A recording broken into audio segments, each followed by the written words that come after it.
আবু সাইদ আল খুদরি রাদিয়াল্লাহু তাআলা আনহু হতে বর্ণিত। তিনি বলেন, ঈদুল ফিতর কিংবা কুরবানির ঈদের দিন রাসূলুল্লাহ সাল্লাল্লাহু আলাইহি ওয়াসাল্লাম ঈদগাহে গেলেন এবং নারীদের নিকট পৌঁছলেন।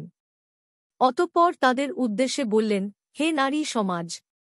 তোমরা দান সাদাকাহ কর।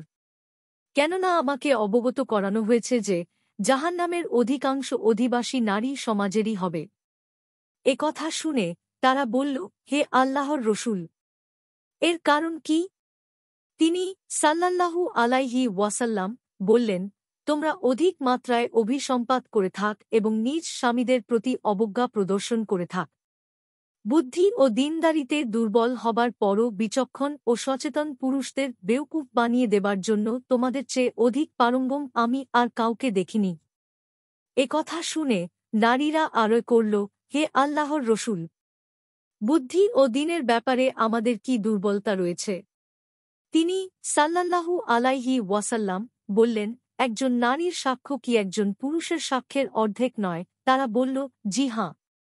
তিনি সাল্লাল্লাহু আলাইহি ওয়াসাল্লাম বললেন, এটাই হল নারীদের বুদ্ধিমত্তার দুর্বলতা। আর নারীরা মাসিক ঋতু অবস্থায় সালাত নামায় নামাজ আদায় করতে ও সিয়াম পালন করতে পারে না। এটা কি সত্য নয়? তারা উত্তরে বলেন, হাঁ তাই। তিনি সাল্লাল্লাহু আলাইহি ওয়াসাল্লাম বললেন, এটাই হল তাদের দ্বীনের দুর্বলতা।